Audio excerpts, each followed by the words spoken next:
I told you guys that Kashtira is a bad deck. I told you it was flawed, and I told you not to play it. It was a trap. But now I played it at YCS Lima. Did I lie to you guys? I was trying to get an edge over everyone, tell them not to play it so that I had an easier tournament. No, of course not.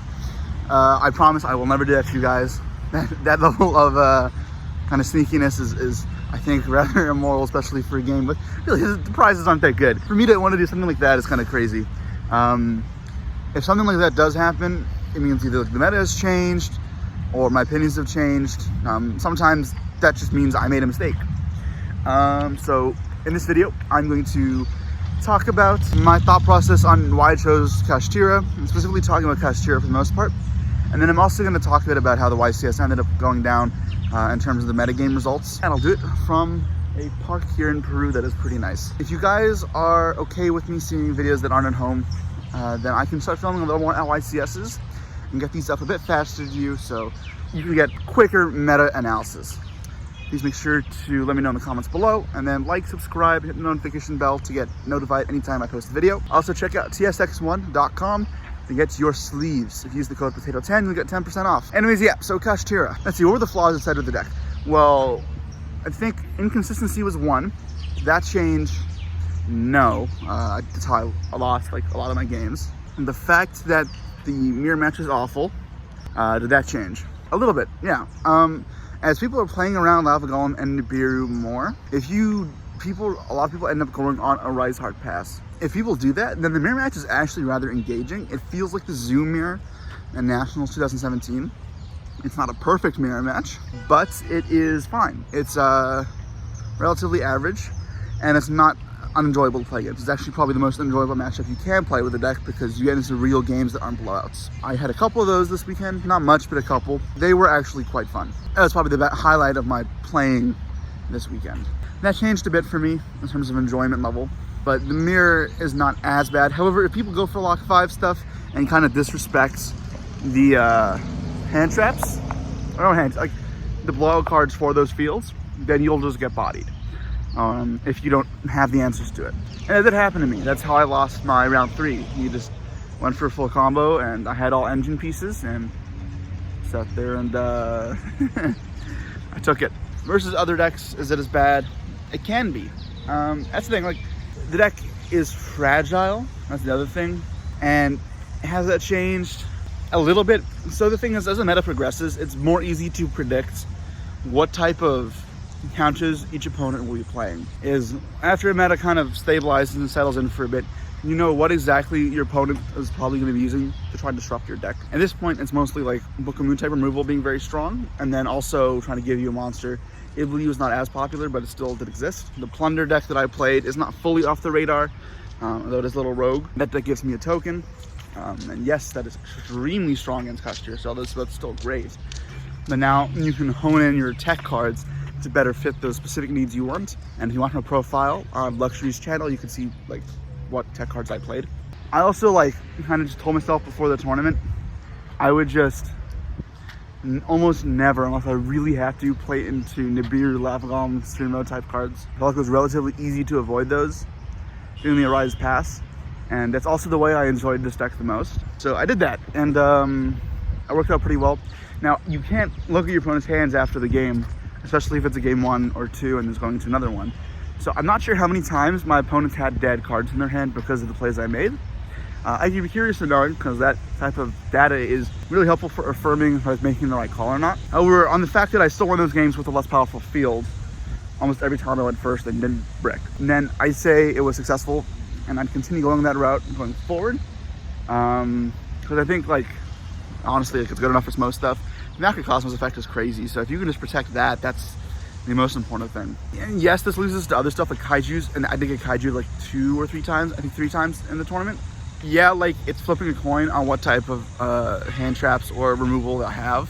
Either if they're playing both, what they'll draw, or what they're playing. Like myself, I'd have nothing for the full combo besides Eclipse if it's not the full block 5. And that part is still unenjoyable.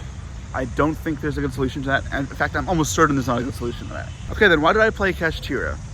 Yeah, I thought it was a little more enjoyable now if people play the mirror properly. And unfortunately, most players still go for the lock combo, which makes it rather unenjoyable.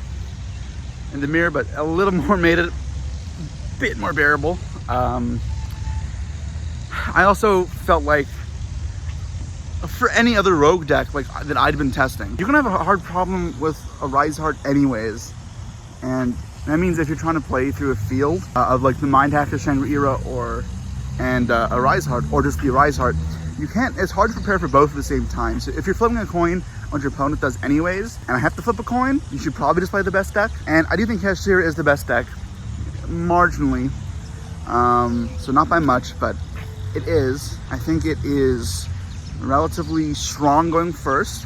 Going second, it's not terrible unless they're flooding you out, but even then it's pretty, you do have utility cards to counter that. You can play a good number of those utility cards, and it's also not as heavily targeted as maybe it was before, because now the meta is kind of set in place. It's not crazy represented, so I feel like people aren't going to be maining like fully for Kashtira, which may make it a little more bearable in terms of the hate you have to deal with. And then the other thing as well, I really didn't have anything else good to play.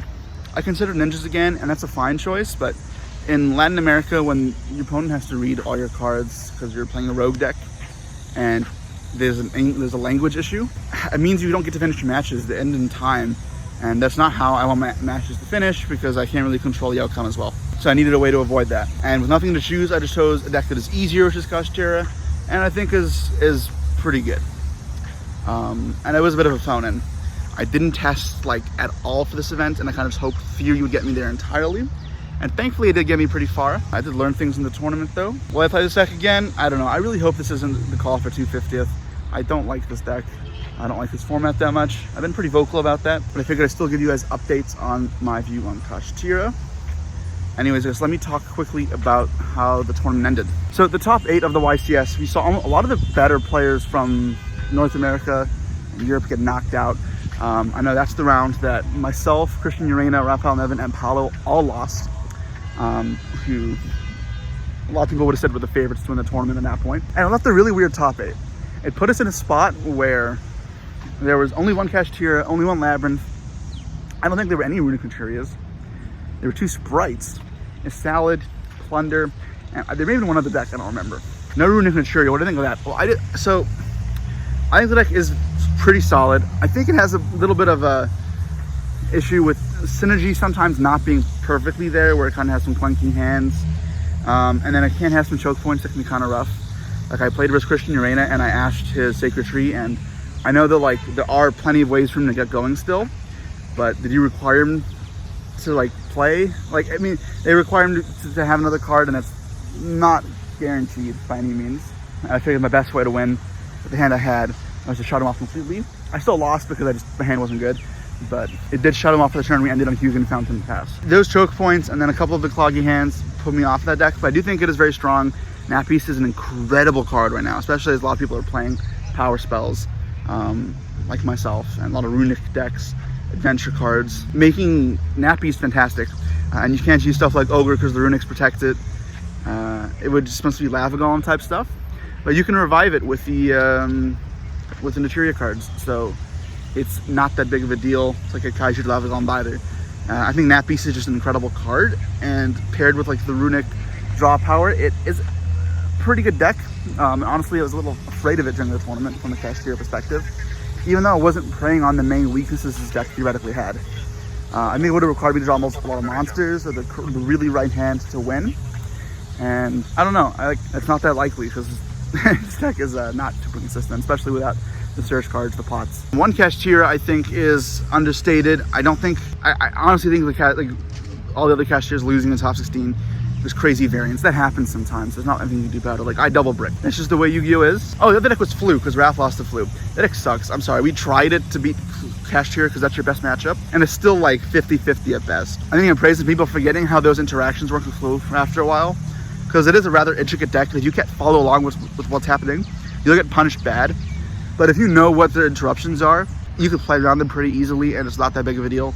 Like, I played it in Swiss, and it was not close, and after a good matchup. So I don't think it's a good deck. What else is there? Salad. Please don't play this. Like, literally all it is access code talker, attack twice with hand traps that deck.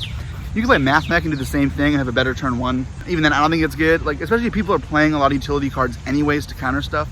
Just make sure your deck like isn't weak to the same utility cards.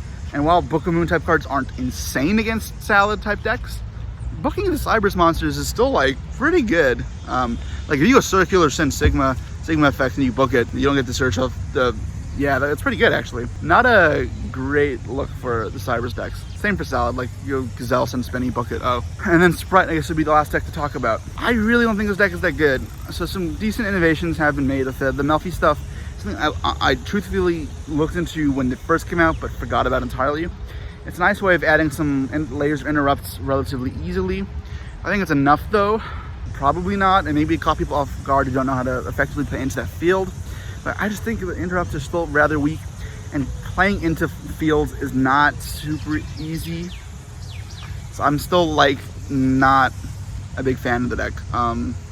Maybe it's like a fine tier 2 pick because you just get like a bit of advantage rolling. You play a lot of utility cards. I still like the actual power of those cards. Like you're trying to play a hand trap plus like decent engine deck. Kashtira does almost the same thing, but your cards are just way stronger, distinct by themselves. The only reason to play Spright then is if you're not as weak to the same utility cards everyone else is playing. But like if you go normal summon a guy and they book a moon, again, you just do nothing. You need starter. It's the same as needing birth. Like it's not enough for me to be content. Anyways, yeah, that's kind of my thoughts on why I played what I played here. Hopefully that gives you guys a better understanding. I promise I didn't lie to you, just my opinions changed a bit. And I kind of gave up a bit as well, sadly. And then also what I think of how the rest of the decks performed at the YCS here. If you have any other questions, let me know. Maybe I'll make a video about any other topics I may have forgotten to go over. I know there's a Dragoon Labyrinth, but I'm trying to wrap this up. Don't want a video to be too long. And I'll see you guys soon. Peace.